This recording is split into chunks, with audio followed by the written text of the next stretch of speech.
ہماری ناکامیوں کی ایک بہت بڑی وجہ استخارہ ہے، جو آج کل کا استخارہ ہے۔ اسلام نے تو ہمیں استخارے کے بارے میں صرف اتنا بتایا تھا کہ جب کوئی کام کا فیصلہ ہو تو 2 رکعت پڑھ کے اللہ سے دعا مانگ لو، بس وہ ایک مخصوص الفاظ کے ساتھ۔ اس سے زیادہ استخارے کی حیثیت نہیں ہے۔ کرنا وہی ہے جو مشورے کے بعد ذہن میں آئے، خواب کے بعد ذہن میں آئے نہ، مشورے کے بعد جو ذہن میں آئے۔ تبھی قرآن بار بار ہمیں حکم دیتا ہے وَأَمْرُهُمْ شُورَىٰ بَيْنَهُمْ، اہل ایمان کے کام آپس میں مشورے سے طے ہوتے ہیں۔ اللہ نے مشورے کا حکم کیوں دیا؟ کیونکہ مشورہ لینے کے بعد آپ کسی بھی کام میں جلد بازی کے فیصلے سے بچ جاتے۔ آپ نے لڑکوں میں یہ جملہ بہت سنا ہوگا، اوے تیرے بھائی جب کوئی فیصلہ کرتا ہے نا، تیرے بھائی کے دماغ میں جب کوئی خیال آتا ہے پھر میں دیکھتا نہیں ہوں تیرا ماموں کیا کہہ رہا ہے، تیرا چاچا کیا کہہ رہا ہے۔ تو اس کا مطلب پتہ ہے کیا ہے؟ کہ ناکام لوگوں کی جتنی بھی علامتیں ہیں نا، وہ ساری کی ساری اس میں پائی جاتی ہے۔ یعنی ایک ہی علامت یہ ایسی ہے جو اس کو ناکام کرنے کے لیے کافی ہے۔ قرآن نے جو امرہم شورا بینہم کا حکم دیا، اچھا اس میں مذہبی جو 2 نمبر مذہبی لوگ ہیں انہوں نے گڑبڑ کیا کی؟ اتنا اہم حکم تھا اسلام کا مشورہ، کہ کوئی بھی جب آپ فیصلہ کرو اس کے ماہرین جن کے پاس حقیقی خبریں ہیں ان سے مشورے لو۔ آپ اس مشورہ لینے کے بعد کوئی ایک رائے قائم کرو، یہی ہے نا مشورے کا مطلب۔ اس میں ہم نے کیا کیا؟ اس کو ہٹا کے استخارہ داخل کر دیا، مشورے کی ایسی کی تیسی۔ اب ہمارے فیصلے مشوروں پہ کم اور استخاروں پہ بولو زیادہ ہو رہے ہیں۔ اور وہ والا استخارہ لے آئے جو اللہ اس کے رسول صلی اللہ علیہ وسلم کا حکم نہیں ہے۔ میں بار بار اس پہ بتاتا ہوں، ہماری ناکامیوں کی ایک بہت بڑی وجہ استخارہ ہے، جو آج کل کا استخارہ ہے۔ اسلام نے تو ہمیں استخارے کے بارے میں صرف اتنا بتایا تھا کہ جب کوئی کام کا فیصلہ ہو تو 2 رکعت پڑھ کے اللہ سے دعا مانگ لو، بس وہ ایک مخصوص الفاظ کے ساتھ۔ اس سے زیادہ استخارے کی حیثیت نہیں ہے۔ کرنا وہی ہے جو مشورے کے بعد ذہن میں آئے، خواب کے بعد ذہن میں آئے نہ، مشورے کے بعد جو ذہن میں آئے۔ سمجھتے ہو کہ نہیں سمجھتے؟ دیکھو استخارہ کا حکم، جو استخارہ یہ والا استخارہ جو میں بتا رہا ہوں، اس سے زیادہ استخارہ نہیں ہے۔ یہ والے استخارے کا حکم حدیث میں ہے، اور استشارہ جو مشورہ ہے اس کا حکم کس میں ہے؟ قرآن میں۔ تو زیادہ ویلیو اسلام میں استخارے کی ہوئی یا مشورے کی ہوئی؟ بولتے کیوں نہیں مشورے کی؟ ایک بات۔ نمبر 2، قرآن کی پوری سورت کا نام اللہ نے سورہ شورا رکھ دیا۔ شورا مشورے کو بولتے ہیں، جبکہ کسی سورت کا نام استخارہ نہیں ہے۔ تو اس سے پتا چلا کہ استخارے کی ویلیو زیادہ ہی ہے مشورے کی؟ مشورے کی۔ اللہ پروٹوکول استخارے کے بجائے کس کو زیادہ پروٹوکول دے رہے ہیں؟ مشورے کو۔ نمبر 3، اللہ نے کہیں بھی قرآن میں یہ نہیں کہا کہ اہل ایمان اور جنتیوں کی علامات میں سے ہے کہ ہر کام سے پہلے استخارہ کرتے ہیں وہ، بلکہ لیکن قرآن میں یہ ہے کہ جو اہل جنت ہے، سورہ شورا میں آپ دیکھو ان کی صفات ہیں کہ وہ نماز قائم کرتے ہیں، وَأَمْرُهُمْ شُورَىٰ بَيْنَهُمْ، اہم معاملات مشورے سے طے کرتے ہیں، وَمِمَّا رَزَقْنَاهُمْ يُنْفِقُونَ، اور جو رزق ہم نے دیا اس میں سے خرچ کرتے ہیں۔ اللہ نے اہل جنت کی علامات استخارہ نہیں بتائی ہے، مشورہ بتائی ہے۔ اس سے پتا چلتا ہے کہ جلد بازی سے فیصلے کرنے والے اہل جنت میں سے نہیں ہیں، کیونکہ استشارہ جلد بازی سے روک دیتا ہے آپ کو، مشورہ کس سے روک دیتا ہے؟ جلد بازی کے فیصلوں سے روک دیتا ہے۔ تو اللہ کو یہ صفت اتنی پسندیدہ ہے کہ اللہ نے جنتیوں کی علامات میں سے ایک علامت بیان کی ہے کہ جنتی کام سے پہلے کیا کرتے ہیں؟ مشورہ کرتے ہیں۔ کتنے نمبر ہو گئے؟ 3۔ چوتھا نمبر، جنتیوں کی صفات اللہ جہاں بھی بیان کرتے ہیں یا جہاں بھی اللہ شریعت کے احکام کا آرڈر دیتے ہیں، اللہ نے ہمیشہ نماز اور زکوٰۃ کو ساتھ ساتھ بیان کیا ہے۔ نماز اور زکوٰۃ کو ہمیشہ کیا کیا ہے؟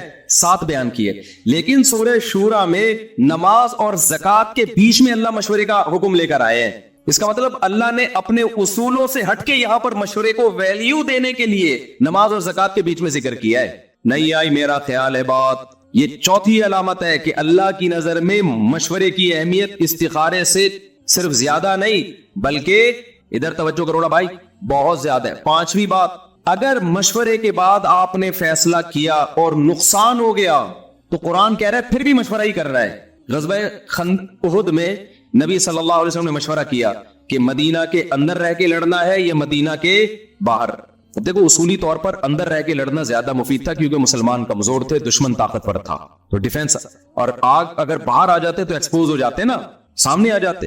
لیکن مشورہ تھا تو رائے یہی بن گئی چلو باہر جا کے لڑتے ہیں. باہر لڑے, نقصان ہو گیا, شکست ہو گئی, 70 صحابہ شہید ہو گئے.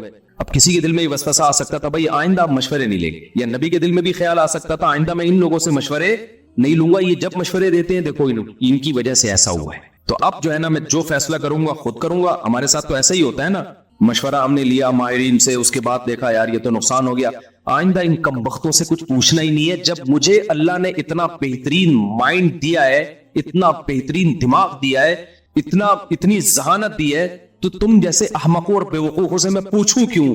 پوچھا تھا تو دیکھا نا کیا ہو گیا. آئندہ میں جو فیصلہ کروں گا اپنی اس کھوپڑی سے کروں گا, یہ ہونا چاہیے نا. ابے کیا ہو گیا بھائی؟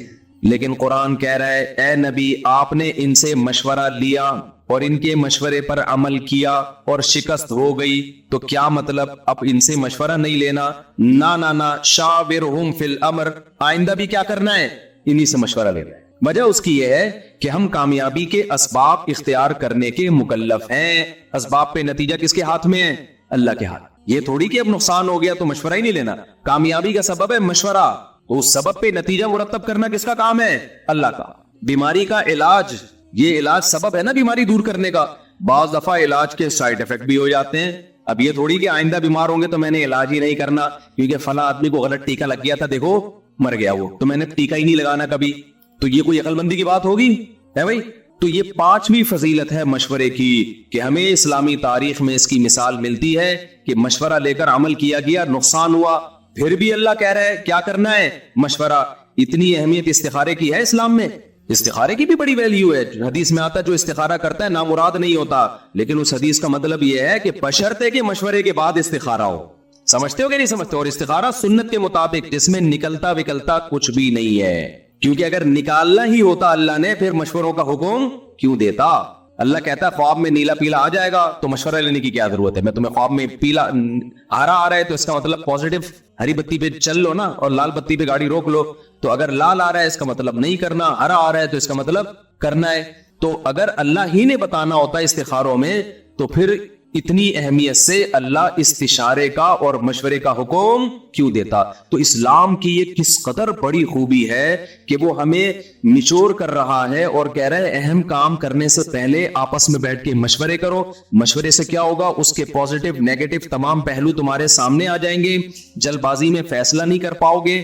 اس کے پازیٹیو بھی, جیسے نبی صلی اللہ علیہ وسلم اگر بیت اللہ کی 4 دیواری بڑھا دیتے ایک پازیٹیو کام ہو جاتا کہ ہمیں یہ تقریر نہ کرنی پڑتی بھائی اصل میں وہاں تک ہے یہاں تک نہیں ہے, لیکن اس کے نیگیٹو بھی تو ہوتے نا. تو آپ صلی اللہ علیہ وسلم نے سوچا بھائی فائدے زیادہ ہے یا نقصان زیادہ ہے, تو مشورے سے کیا ہوگا؟ تمام پہلو آپ کے سامنے آ جائیں گے, پازیٹیو بھی نیگیٹو بھی. اس کے بعد آپ فیصلہ کرو گے, پھر بھی نقصان ہو گیا کوئی بات نہیں, اب یہ تقدیر کا حصہ سمجھ کے برداشت کرنا ہے. ہم جو کچھ کر رہے ہیں, یعنی یہ اسلام کی کتنی بڑی خوبی ہے نا, ہمیں نقصان سے بچانے کے لیے کیسا بہترین پیکج دیا. لیکن آپ کو پتا ہے استخارے کون کرتا ہے؟ لبرل سیکولر لوگ کرتے ہیں یا مذہبی لوگ کرتے ہیں؟ تو مذہبی لوگ کرتے ہیں نا, اور استخارے کی وجہ سے مشورے کی دھجیاں اڑتی ہیں. تو پتا یہ چلا کہ جو مذہبی لوگ لوگوں کو موٹیویٹ کرتے کہ غور و فکر کے بعد فیصلہ کیا کرو, وہی مذہبی لوگ جلد بازی کے فیصلے کروا رہے استخارے کے ذریعے. سمجھ میں آ رہی ہے بات کہ نہیں آ رہی؟ تو ہمارے ہاں مذہب کا صحیح استعمال کم ہو رہا ہے, غلط استعمال زیادہ. 2 مثالیں آ گئی نا سامنے. ایک تو وہی کہ جو میں نے بتائی کہ وہ دیکھو مذہبی لوگوں نے حجاج کے خلاف بغاوت کی, مذہبی لوگ بغاوت کی باتیں کرتے ہیں, مذہبی لوگ انقلاب کی باتیں کرتے ہیں. یہ سارے کام مذہبی لوگ کر رہے ہیں, سیکولر لوگوں کو کچھ لینا دینا نہیں ہے. سیکولر لوگ تو لائف کو انجوائے کر رہے ہیں, بس 2-4 بیان داغ دیں گے عورت اور مرد کی ایک جیسے مساوات ہونی چاہیے, بیان دایا اور پتلی گلی سے نکل لیے. اس میں بھی وہ قانون سے آگے نکلنے کی کوشش نہیں کرتے, ان کو پتہ ہے پٹیں گے ایجنسیاں اٹھا کے ماریں گی, وہ لمٹ کو کراس نہیں کرتے. سمجھتے ہو نا؟ وہ یونیورسٹیوں میں جائیں گے, ملک سے محبت کی باتیں کریں گے, پاکستان ہمارا, تاکہ ایجنسی ہاتھ نہ ڈالے اور اندر زہر پھیلا. دیکھیں ہم چاہتے ہیں پاکستان ترقی کرے, تو اس ترقی کے لیے ضروری ہے کہ لڑکے لڑکیاں ساتھ بیٹھیں, بغیر کپڑوں کے بیٹھیں. دیکھیں کپڑوں میں گرمی لگتی ہے, جب وداؤٹ کلوتھس اور وداؤٹ لباس ہم جب بیٹھیں گے, اور یہ میاں بیوی کے رشتے یہ 50 سال میں جا کے شادی کیا کریں, کیونکہ ہم نے ملک کو ایک ترقی کی راہ پہ گامزن کرنا ہے. اس میں یہ چھچوری حرکتیں کہ جلدی شادیاں, اس سے پڑے گا تمہارا باپ. اصل میں تو یہ کہنا چاہ رہے ہوتے ہیں, لیکن وہ بہت, یہ تو میں تو یہ کہہ دیتا ہوں, وہ تو بڑے آرام سے کہتے ہیں کہ پڑھے گا کون پھر. یہ جو میں نے کہہ دیا نا پڑھے گا تمہارا باپ, یہ تو میں کہہ رہا ہوں نا. سیکولر لوگوں کا یہ اسٹائل نہیں ہوتا. کہتے ہیں ایکچولی اس سے کیا ہوگا کہ ایک صالح معاشرہ وجود میں نہیں آئے گا. اصل میں وہ چاہ کیا رہے ہوتے ہیں؟ زنا کو پھیلانا. ان کو ملک کی ترقی سے کوئی غرض نہیں ہے. اتنے نیک نہیں ہے کہ ایک مسلمانوں کے ملک کو یہ چاہے کہ ترقی کرے. وہ کرنا یہ چاہ رہے ہوتے ہیں کہ ننگا پن پھیلے ملک کے اندر. لیکن ان میں میچورٹی ہے, وہ کبھی بھی جذباتی باتیں نہیں کریں گے, کبھی بھی جذباتی باتیں نہیں کریں گے, بڑے تمیز سے لیتے ہیں نا ایکچولی. اور مذہبی لوگ کیا کر رہے ہوتے ہیں؟ ان کو دیکھو ایسا لگتا ہے کوئی ہارر مووی دیکھ رہے ہو آپ. ایک مذہبی اسکالر کا مجھے کسی نے کہا, میں ان کو دیکھتا ہوں ڈر جاتا ہوں. میں نے کہا ہارر مووی دیکھ لیا اگر بھائی تم. وجہ کیا ہے؟ جذباتیت. کیا ہے؟ بے موقع تبلیغ, بے موقع تبلیغ. تو میں وہ بات کی طرف دوبارہ آتا ہوں. اللہ تعالیٰ فرماتے ہیں ان الانسان خلق ہلوعا, انسان جل باز ہے. یہ جو طلاقیں ہو رہی ہیں غصے میں ٹھا ٹھا ٹھا, یہ بھی کیا ہے؟ کل ایک بندہ آیا یار, نوجوان لڑکا, سالہ 22 سال کا, بھی تمہاری کمبخت شادی کو سال بھی نہیں گزرا اور تم دھیر دھڑ دھڑ طلاقیں دے کے رو رہا تھا یہاں بیٹھ کے, رو رہا ہے بیٹھ کے. یہ دے دی کتنی ہو گئی؟ میں 3 دے دی ہیں, تو 3 ہی ہوں گی, اور کتنی ہوں گی؟ تو غصے میں پاگل ہوئے ہیں بالکل. جو بات آتی ہے دھڑ دھڑ دھڑ کر کے نکال دیتے ہیں. تو چلو اگر ہو بھی جائے نا غصہ جاری, ہر انسان ہے, ہو جاتا ہے. لیکن پھر یہ تو مانو نا کہ بھئی یہ غلط عادت ہے میرے اندر. میں بھی غصے میں بعض دفعہ بڑبڑاتا ہوں بہت. آپ نے تو میرا ایک اسٹائل دیکھا نا, دوسرا والا نہیں دیکھا ابھی. لیکن احساس ہو جاتا ہے کہ یار کنٹرول کرنا چاہیے. ہمارے نبی سے بھی ایسا ہوا. حدیث میں آتا ہے ایک صحابی آئے, ایک عرب کے وہ تھے نا کوئی, انہوں نے نئے نئے مسلمان ہوئے تھے. انہوں نے نبی صلی اللہ علیہ وسلم سے نا آ کے کچھ صدقے کی چیز مانگی کہ مجھے یہ صدقہ دے دے. آپ صلی اللہ علیہ وسلم نے فرمایا اللہ کی قسم تجھے نہیں دوں گا, میں اللہ کی قسم تمہیں نہیں دوں گا. اس کے بعد آپ صلی اللہ علیہ وسلم کو خیال ہوا کہ میں نے قسم مجھے یہ نہیں اٹھانی چاہیے تھی. دیکھو ہمارے نبی کی سیرت میں سب کچھ ملے گا, تاکہ اگر ہم کبھی ایسی قسم اٹھا لیں جو مناسب نہیں تھی, ہمیں بعد میں خیال آئے کہ یار ٹھیک نہیں ہے, تو اس کی بھی مثال ہمیں نبی کی سیرت میں ملے کہ یار نبی نے بھی ایک دفعہ قسم اٹھا لی تھی, اللہ کی قسم تجھے 1 درہم بھی نہیں دوں گا. لیکن نبی کو فوراً خیال آیا تھوڑی دیر کے بعد کہ ایسا نہیں ہے, اس کو دے دینا چاہیے. پھر آپ نے دوبارہ اس کو بلایا اور ان کو صدقے کا حکم دیا. تو انہوں نے کہا میں آپ کی قسم نہیں توڑوانا چاہتا. آپ نے فرمایا من حلف علی یمین فرأى غیرها خیرا منها فلیکفر عن یمینہ. آپ صلی اللہ علیہ وسلم نے فرمایا جس نے کسی بات پہ قسم اٹھا لی, بعد میں خیال ہوا نہیں اٹھانی چاہیے تھی, احساس ہو گیا, اجتہادی غلطی کہتے ہیں نا اس کو. اس وقت آپ کی رائے یہ تھی, بعد میں آپ کی رائے چینج ہو گئی, تو آپ نے فرمایا کوئی بات نہیں, قسم توڑ دو اور کفارہ ادا کر دو. صدقہ نہ کرنے کی قسم اٹھانا, تو آپ صلی اللہ علیہ وسلم کو احساس ہوا بعد میں کہ بھائی مجھے ان کو دے دینا چاہیے, رائے تبدیل ہو گئی. تو آپ نے کیا کیا؟ اس قسم کو توڑا اور اس کا کفارہ ادا کیا. اور ہمیں بھی حکم دیا کہ بھئی اگر کسی اچھی بات پہ تم نے یعنی قسم اٹھائی کہ بھئی میں یہ کام نہیں کروں گا, بعد میں خیال آئے کہ کر لینا چاہیے اس کو, کوئی بات نہیں, رجوع کرو, قسم توڑ کے کفارہ دو اور وہ کام کر لو. تو اگر کبھی آپ نے غصے میں کوئی غلط فیصلہ کر لیا, جذبات میں ٹھا فائرنگ کر لی ہے, تو طلاق میں تو اللہ نے ریورس گیئر رکھا نہیں ہے, بہت ساری چیزوں میں ریورس گیئر رکھا ہے. باپ سے غصے میں بدتمیزی کر لی, کوئی بات نہیں, ٹینشن لینے کا نہیں ہے, آئندہ خیال کرو بدتمیزی نہ کرو. سمجھ میں آ رہی بات؟ لیکن اپنا عیب تو پتا ہونا انسان کو, یہ تو احساس ہو کہ یہ میں نے کوئی کمال نہیں کیا. ہماری جو ینگ جنریشن ہے وہ جلد بازی کے فیصلوں کو کمال سمجھتی ہے, کہتے ہیں یہ ایسا ہی نہیں ہو گیا, یہ کس کی دوڑ ہے؟ عقل کی دوڑ ہے, کہ سوچے سمجھے بغیر ٹھا کر کے فیصلہ کیا, اور تیرا بھائی تو ایسے ہی فیصلے کرتا ہے, اور دیکھا ابھی ٹھا کر کے صحیح فیصلہ نکلا. تو یہ تیرا بھائی بالکل بے وقوف اور پاگل ہے جو ٹھا کر کے فوراً کیا کرتا ہے؟ فیصلے کرتا ہے. تو یہ بے وقوف ہونے کی علامت ہے. صبح و شام کیسز آ رہے ہیں, کاروبار کر لیتے ہیں, کروڑوں روپے ڈبو دیتے ہیں بزنس میں, کاروبار. ہمارے ایک دوست کا فون آیا, میں آپ کو بتاؤں, بہت بڑے نقصان سے اللہ نے بچا لیا ان کو. انہوں نے مجھے کہا میں ایسے کردار کو وہ کروں گا نا تاکہ پتہ نہ چلے کس کی بات ہو رہی ہے, کہ فلاں صاحب مجھ سے پیسہ مانگ رہے ہیں بزنس کے لیے. ان کا ارادہ ہوا بس پیسہ پکڑائے اور دے دنادن نوٹ چھاپنے کی مشین. اچھا, جو بندہ پیسہ مانگ رہا ہے وہ بھی ادھر ہی کا, کراچی کا, اور بہت مالدار آدمی ہے اور بہت نوٹ چھاپ رہا ہے. سمجھ رہے ہو؟ انہوں نے مجھے فون کیا کہ آپ کے علاقے کا کراچی کا ایک بندہ ہے, بہت پیسے والا ہے, مجھ سے پیسے مانگ رہا ہے اور کہہ رہا ہے کاروبار میں پیسہ لگاؤ, آدھا پروفٹ تمہارا آدھا میرا. حالانکہ میں تو کاروباری آدمی نہیں ہوں, لیکن انہوں نے مجھے فون کیا کہ میں پیسہ دینا چاہ رہا ہوں, میرا بھی دل, کیونکہ کم بختوں کے پاس روزگار تو ہے نہیں. کراچی میں ہم جیسے کم بختوں کے پاس, میجورٹی کے پاس کیا روزگار ہے؟ تو جو بھی سنہری باغ دکھاتا ہے نا, بس یہ میرا مکان بیچ کے بھی تو لے لے, ٹھیک ہے نا, اتنا نیک آدمی ہے. اور بھائی تجھے پہلی بات یہ کہ آپ کو یہ کیسے پتا چل گیا کہ یہ نیک ہے؟ کیا خیال ہے کیسے پتا چل گیا کہ یہ نیک آدمی ہے؟ جب تک معاملات نہیں ہوں گے آپ کسی کے چہرے کو دیکھ کے فیصلہ کرو گے کہ نیک ہے. کہہ رہے نہیں وہ اتنا زبردست ماشاءاللہ ان کی داڑھی اور متشرع. ارے کیا 2 نمبر آدمی داڑھی نہیں رکھ سکتا؟ کیا ہو سکتا ہے یہی بزنس ہو، داڑھی رکھ کے لوگوں سے پیسے نکالنا؟ تو یہ 2-3 دن پرانی بات ہے، زیادہ پرانی بات نہیں ہے.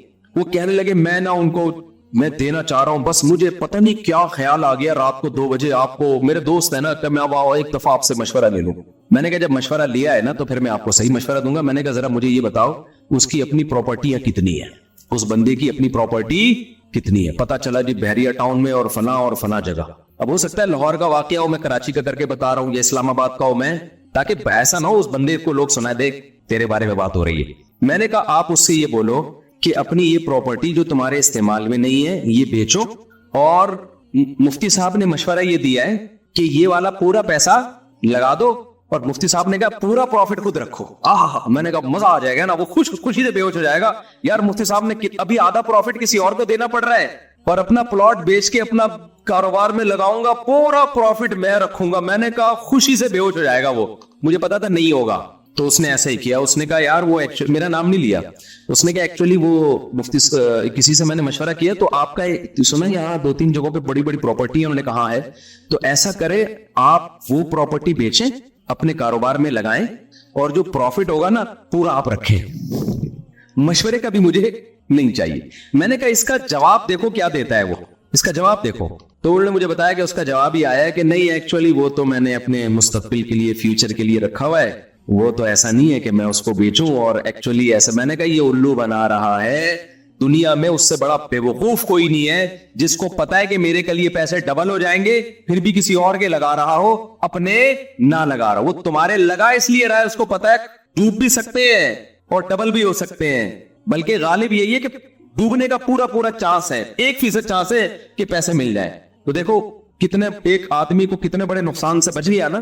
یہ کیا تھا؟ تھوڑا سا مشورہ کر لیا. اور میرا آپ سب لوگوں کو یہ مشورہ ہے، بغیر کسی کال کے مشورہ دے رہا ہوں کہ اگر آپ نے اپنے پیسے کسی کو کاروبار میں دے دیے، اسی وقت انا للہ و انا الیہ راجعون پڑھ کے اس سے مطالبہ بھی مت کرو. بھول جاؤ، گئے خام میں ٹینشن ہوگی بلڈ پریشر کے، جب بن گئے تو صدقے کی نیت کرو. بولو چور لے گیا، ڈاکو لے گیا، دنیا میں اس سے بڑا بے وقوف کوئی نہیں جو دوسرے کو پیسے دے. اور یہ امید، پاکستان کی بات کر رہا ہوں، اور یہ امید لگا کے بیٹھے کہ مجھے اب اس سے کیا ملے گا. اور اگر نفع دے رہا ہے نا، بہت ڈینجرس ہے. نفع اگر دے رہا ہے نا، سمجھ لو اب یہ تمہیں ڈسے گا. کیوں؟ نفع دے کے وہ اعتماد بحال کر رہا ہے کہ بیٹا ابھی 1 کروڑ دیا ہے، میں تجھے نفع دے کے اعتماد یہ بحال کر رہا ہوں کہ اب تو 10 کروڑ دے گا. کیونکہ جب پروفٹ آنا شروع ہوتا ہے نا، آدمی کو اعتماد ہوتا ہے، وہ کہتا ہے سب کچھ بیچ کے سب کچھ ادھر ہی چھوپ دو. اس کے بعد آپ کا پروگرام ہمیشہ کے لیے وڑ گیا. پھر آج ایک بندہ آیا جس کا پروگرام اسی طریقے سے وڑ گیا تھا، کہنے لگا مجھے ایسا لگتا ہے کسی نے بندش کر دی ہے میرے اوپر. آج ہی کی بات. میں نے کہا بندش کرنے کی آپ جیسے بے وقوفوں پر ضرورت ہے ہی نہیں. ٹھیک ہے؟ تو پوری قوم کا المیہ کیا ہے میرے بھائی؟ الحلم والانا. اس کی کیا ہے ہماری سوسائٹی میں کمی ہے، جس کا اللہ نے قرآن میں ذکر کیا. ان الانسان خلق ہلوا. انسان جلد باز ہے، تو غصے میں فیصلے مت کیا کرو. اچھا خوشی میں لوگوں سے بڑے بڑے وعدے بھی مت کر لیا کرو. میں بھی بھگتا ہوا ہوں بہت دفعہ کسی سے نا، مجھے ترس آیا کسی کے اوپر، یار اتنے پیسے میری طرف سے، بعد میں وہ تو بھی ٹھیک ہو گیا، اب ہمیں ترس بھی آنا ختم ہو گیا، اس کے حالات بھی اچھے ہو گئے. بھگت آدمی کہتا ہے اب وہ کہہ رہے دو تم نے بولا تھا، تو بھائی ایک دم 2-3 آنسو دیکھ کے ایک دم ڈھیلے بولو نہ ہوا. جب کوئی رو رہا ہوتا ہے نا، غم میں ہوتا ہے آدمی، ایک دم جذباتی ہو جاتا ہے اور بڑے بڑے وعدے کر لیتا ہے. کسی نے بڑی زبردست بات کی ہے کہ جب تم غصے میں ہو تو کبھی کسی کو دھمکی نہ دو، اور جب خوشی میں ہو تو کسی سے وعدے مت کرو. نہ خوشی میں انسان نارمل کنڈیشن میں ہوتا ہے، اور نہ نفرت اور بغض میں نارمل کنڈیشن میں ہوتا ہے. غصے میں بھی نارمل کنڈیشن میں نہیں ہوتا. نارمل جب ہوگے تو اس وقت دیکھو کہ کس کو کیا دینا ہے، کس سے کیا میں نے وعدہ کرنا ہے. رشتے کے لیے استخارہ ضروری ہے. اگر کسی بچے یا بچی کا رشتہ کرنا چاہ رہے ہوں تو اس سے پہلے استخارہ کرنا چاہیے یا نہیں؟ اور استخارہ کون کرے گا؟ کیا استخارہ خود کریں گے یا کسی اور سے کروا سکتے ہیں؟ ام عبداللہ کراچی سے. دیکھیں پہلی بات تو یہ کہ بچے یا بچی کا رشتہ کر رہے ہو تو کیا استخارہ کرنا ضروری ہے؟ ضروری تو نہیں ہے لیکن کرنا چاہیے ضرور استخارہ۔ نبی صلی اللہ علیہ وسلم نے فرمایا ما خاب من استخارہ، جو استخارہ کرتا ہے رسوا نہیں ہوتا۔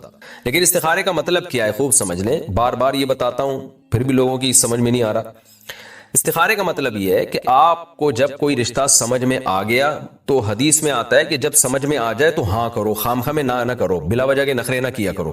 اذا خطب الیکم من ترضون دینہ وخلقہ فزوجوہ، کوئی ایسا نکاح کا پیغام بھیجے جس کے دین اور اخلاق سے تم مطمئن ہو تو نکاح کر دیا کرو، نہیں کرو گے تو فتنہ ہوگا۔ یہ نہیں ہے کہ استخارہ نکال کے دیکھو پازیٹیو آ رہا ہے تو ہاں کرو، نیگیٹو آ رہا ہے تو نہ کرو، ایسا کچھ بھی نہیں ہے۔ تو وہاں ہاں تو کرنی ہے سمجھ میں آ رہا ہے تو، اور پھر استخارہ بھی کر لیں۔ استخارے کی برکت سے یہ ہوگا کہ اللہ کی مدد شامل حال ہو جائے گی۔ لیکن استخارے میں کیا کرنا ہے؟ 2 رکعت پڑھ کے استخارے کی دعا مانگنے کہ اللہ ہمیں تو سمجھ میں آ رہا ہے لیکن اس دعا کے الفاظ ہیں کہ اگر تیرے علم میں یہ بہتر نہیں ہے تو یہ ہٹا دے یہاں سے۔ تو اگر اللہ کے علم میں بہتر نہیں ہوگا تو استخارے کی برکت سے اللہ وہاں معاملہ توڑوا دیں گے۔ لیکن زیادہ تر استخارہ کیا جاتا ہے ان معاملات میں جس میں انسان بہت زیادہ کنفیوژن میں ہوتا ہے، تو اس کنفیوژن میں اصل موقع ہے استخارہ۔ تو اس کنفیوژن میں بھی آپ مشورہ لینے کے بعد ایک رائے قائم کریں جس طرف ایک رجحان آپ کو خود ہی پیدا کرنا پڑے گا، لیکن ساتھ ساتھ آپ استخارہ بھی کر لیں کہ اللہ تیرے علم میں یہ اگر میرے لیے بہتر ہے تو مجھے یہاں پھیر دے، بہتر نہیں ہے تو میرا دماغ یہاں سے ہٹا دے۔ تو اس سے یہ ہوگا انشاءاللہ کہ آپ نے گراؤنڈ ریئلٹی کو سامنے رکھ کر ایک فیصلہ کیا ہوگا، تو وہاں بھی یہی ہوگا کہ استخارہ کی برکت سے اگر آپ کا وہ فیصلہ بالفرض غلط ہے تو کوئی ایسی بات اللہ پیدا کر دے گا کہ آپ وہاں نہیں کریں گے معاملہ، اور اگر وہ کام آپ کے لیے ٹھیک ہوگا تو اللہ کچھ نہ کچھ ایسے معاملات پیدا کر دے گا آپ کی دعا قبول کر کے کہ آپ نہیں بھی چاہ رہے ہوں گے تو وہاں ہو جائے گا۔ کرنا بہرحال وہی ہے جو آپ کی کھوپڑی میں آ رہا ہے، اس میں اشارے وشارے نہ خواب میں ملیں گے آپ کو، نہ جاگتی حالت میں کوئی نیگیٹو پازیٹیو یا کچھ یہ سب چیزوں میں نہیں پڑے آپ، یہ ان کی کوئی حیثیت نہیں ہے۔ اور اگر آپ کو یہ پازیٹیو نیگیٹو نظر بھی آ گیا تو یہ شیطانی خیالات بھی ہو سکتے ہیں۔ اللہ کی طرف سے کوئی استخارے کے بعد سگنل ملنے کی کوئی گارنٹی نہیں ہے، کچھ بھی نہیں ہے۔ کسی اور سے بھی کروا سکتے ہیں تو استخارہ خود کریں، کسی اور سے کروائیں گے تو کیا کرے گا وہ بیچارہ؟ وہ آپ کو کوئی یہ تھوڑی بتائے گا کہ ہاں آیا ہے یا نہ آیا ہے۔ اگر وہ بتا رہا ہے کہ استخارے میں ہاں ہے تو پھینک رہا ہے وہ لمبی لمبی، اس کی بات نہ سنیں آپ، ٹھیک ہے نا؟ تو خود ہی کریں زیادہ بہتر ہے۔ کوئی اور کر لے تو وہ کوئی اور آپ کے لیے یوں دعا کرے گا اللہ اس کے دماغ کو ایک طرف لے جا، جہاں یہ بہتر ہو وہاں مقدر کر دے، وہ بھی تو یہی کرے گا نا۔ تو آپ کر لیں یہ کام، لیکن لوگ یہ دوسرے سے کرواتے ہیں، وہ سمجھتے ہیں کہ وہ زیادہ اچھا نکال کے دے سکتا ہے کچھ اشارہ، تو استخارے میں کچھ بھی نہیں نکلتا، یہ خوب سمجھ لیں۔ استخارے کا طریقہ کیا ہے، استخارہ کیسے کرنا چاہیے، اس کا صحیح طریقہ بھی بتا دیں۔ یہ وہی ہے جو میں نے بھی بتایا ہے، یہ سوال اسی سوال کے ساتھ جوڑ لیں آپ، اسی جواب کے ساتھ 2 رکعت پڑھنی ہے۔ وہ حدیث میں جو دعا آئی ہے بہشتی زیور میں وہ دعا لکھی ہوئی ہے حدیث کے حوالے کے ساتھ، تسہیل بہشتی زیور جامع رشید والے چھاپتے ہیں، وہ کتاب ضرور گھر میں رکھیں، نہیں تو آج کل نیٹ پہ سرچ کر لیں، اس پہ بھی آ جاتی۔ اللہم انی استخیرک بعلمک واستقدرک بقدرتک واسألک من فضلک العظیم فانک تعلم ولا اعلم وتقدر ولا اقدر انت علام الغیوب اللہم ان کنت تعلم ان هذا الامر خیر لی فی دینی ومعاشی وعاقبۃ امری فاقدره لی ویسره لی ثم بارک لی فیہ وَإِن كُنْتَ تَعْلَمْ أَنَّ هَذَا الْأَمْرَ شَرٌّ لِّي فِي دِينِي وَمَعَاشِي وَعَاقِبَةِ أَمْرِي فَاصْرِفْ عَنِّي وَاصْرِفْنِي عَنْهُ ثُمَّ اقْدُرْ لِي الْخَيْرَ حَيْثُ كَانَ ثُمَّ أَرْضِنِي بِهِ۔ یہ الفاظ ہیں استخارے کے، یہ یاد کر لیں، دیکھ کے بھی پڑھ سکتے ہیں۔ استخارہ کے خلاف عمل کرنا، استخارہ کے خلاف عمل کرنے کا کیا حکم ہے؟ اگر ایسا ہو گیا ہو تو کیا کریں؟ شیخ عبد الرحمن صاحب، جناب شیخ عبد الرحمن صاحب، استخارہ کے خلاف عمل کا کوئی مطلب ہی نہیں بنتا۔ اصل میں استخارے کا جو کانسیپٹ ہے نا شریعت میں، قرآن و سنت میں، وہ کانسیپٹ نہیں ہے جو لوگوں میں مشہور ہے۔ لوگ یہ سمجھتے ہیں کہ ہم جب 2 رکعت پڑھیں گے، استخارے کی دعا مانگیں گے، اس کے بعد ہم سوئیں گے تو ہمیں خواب میں ہدایت ملے گی، تو ہم جب صبح اٹھ کے اس ہدایت کے خلاف گئے تو استخارے کے گویا خلاف چلے گئے۔ تو ایسا نہیں ہوتا۔ قرآن و سنت میں، حدیث میں جو استخارہ ہے، وہ استخارہ صرف اتنا ہے کہ 2 رکعت پڑھ کے آپ استخارے کی مخصوص دعا مانگیں، اور کرنا وہی ہے جو آپ کی سمجھ میں آئے۔ تو استخارے میں آپ کو کوئی گائیڈنس نہیں ملتی، کوئی رہنمائی نہیں ملتی، استخارہ اللہ سے دعا مانگنے کا نام ہے۔ لیکن یہ دعا اتنی اہم ہے کہ اس کی ورڈنگ بھی نبی نے سکھائی اور بہت تاکید کے ساتھ بتایا کہ ان الفاظ کے ساتھ اس طریقے سے جو دعا کرے گا اللہ اس کو ناکام نہیں کرتے۔ تو اس لیے دعا مانگنے کے بعد پھر کرنا وہی ہے جو اپنی سمجھ میں آ رہا ہے، تو بس جو بھی کریں گے انشاءاللہ اس میں اللہ تعالیٰ خیر و برکت دے گا۔ لیکن کرنا وہ ہے جو سمجھ میں آ رہا ہے، مشورہ بھی لیں لوگوں سے، اس کے بعد ایک رائے قائم کریں، تو وہ رائے پر عمل کریں آپ۔ تو اس میں استخارہ کی مخالفت بھی نہیں ہو رہی، حمایت بھی نہیں ہو رہی، کیونکہ استخارہ کوئی بتا تھوڑی رہا ہے آپ کو کہ یہ کرنا ہے کہ نہیں کرنا۔ لوگ یہ سمجھتے ہیں کہ استخارہ اللہ سے مشورہ ہے، یہ بالکل غلط ہے۔ تو اللہ سے مشورہ نہیں ہے کہ اس کے خلاف نہیں جا سکتے آپ، تو جو سمجھ میں آ رہا ہے وہ کرے. ہاں سمجھ میں کچھ آ رہا ہے کر اس کے خلاف رہے ہیں تو یہ تو ویسی بے وقوف ہونے کی علامت ہے کہ ایک آدمی کو سمجھ میں یہ آ رہا ہے کہ میں یہ کروں لیکن کر کچھ اور رہا ہے. تو یہ تو استخارہ نہ بھی ہو تو آپ کو نقصان ہوگا, کیونکہ جو چیز سمجھ میں آ رہی ہے مشورہ کرنے کے بعد, لوگوں سے رائے لینے کے بعد ایک بات آپ کی سمجھ میں آ رہی ہے کہ مجھے یہ کام کر لینا چاہیے لیکن پھر بھی نہیں کر رہے, تو استخارہ کیا ہوا ہو یا نہیں کیا ہوا دونوں صورتوں میں غلط ہو جائے گا نا. یہ انسان عقل مند وہی ہوتا ہے جو اس کی جو سمجھ میں آ رہا ہوتا ہے وہ وہی کر رہا ہوتا ہے. 4 رکعت سنت میں 2 رکعت پر سلام پھیر دیا. ایک شخص نے عصر یا عشاء سے پہلے کی 4 رکعت سنت کی نیت باندھ لی, پھر 2 رکعت مکمل کرنے کے بعد نماز کھڑی ہونے لگی تو سلام پھیر لیا, تو کیا اس کو بعد میں باقی بھی پڑھنی ہوگی یا نہیں؟ محمد عمیر لاہور سے. دیکھیں جو عصر یا عشاء سے پہلے کی 4 سنتیں ہیں یہ سنتیں غیر مؤکدہ ہیں, تو ان میں 4 کی نیت کریں 2 کی نیت کریں برابر ہے. اگر آپ نے 4 رکعت کی نیت سے نیت باندھی تو 2 رکعت کے بعد بھی سلام پھیر سکتے ہیں, 2 رکعت کی نیت سے نیت باندھی تو 4 رکعت کے بعد بھی سلام پھیر سکتے ہیں, 2 رکعت کے بعد آپ نے اتحیات پڑھی تو درود شریف دعا پڑھ کے بھی کھڑے ہو سکتے ہیں اور تیسری میں ثنا بھی پڑھ سکتے ہیں, اور یہ بھی کر سکتے ہیں کہ درود شریف دعا کے بغیر کھڑے ہو جائیں اور تیسری میں ثنا بھی نہ پڑھیں, ہر طرح سے جائز ہے. تو اس لیے اگر ظہر یا عصر سے پہلے 4 سنتوں میں جماعت بیچ میں کھڑی ہو جائے تو 2 رکعت کے بعد آپ سلام پھیر دیں تو نماز آپ کی ہو جائے گی, بقیہ 2 رکعتیں لوٹانا ضروری نہیں ہے. لیکن اگر ظہر سے پہلے کی آپ 4 سنتیں پڑھ رہے ہیں تو اگر جماعت کھڑی ہونے کی وجہ سے آپ نے 2 رکعت کے بعد سلام پھیر دیا تو یہ 4 رکعت آپ کو پھر دوبارہ پڑھنی پڑیں گی.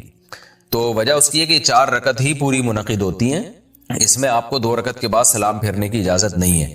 تو یہ 4 کی نیت ہے تو 4 سنتیں پوری 4 رکعتیں ہی پڑھنی پڑیں گی آپ کو. اگر آپ نے 2 رکعت کے بعد سلام پھیر دیا غلطی سے تو آپ فوراً کھڑے ہوں گے, بقیہ 2 رکعتیں مکمل کریں گے اور آخر میں سجدہ سہو کریں گے. اسی طرح یہ جو سنت مؤکدہ ہے ظہر سے پہلے کی جو 4 ہیں ان میں اتحیات کے بعد آپ درود شریف بھی نہیں پڑھ سکتے. اگر آپ نے درود شریف پڑھ لیا تو سجدہ سہو واجب ہوگا آپ کے اوپر, اور تیسری رکعت میں بھی آپ ثنا نہیں پڑھیں گے اس میں, بلکہ ڈائریکٹ بسم اللہ پڑھ کے سورہ فاتحہ شروع کر دیں گے.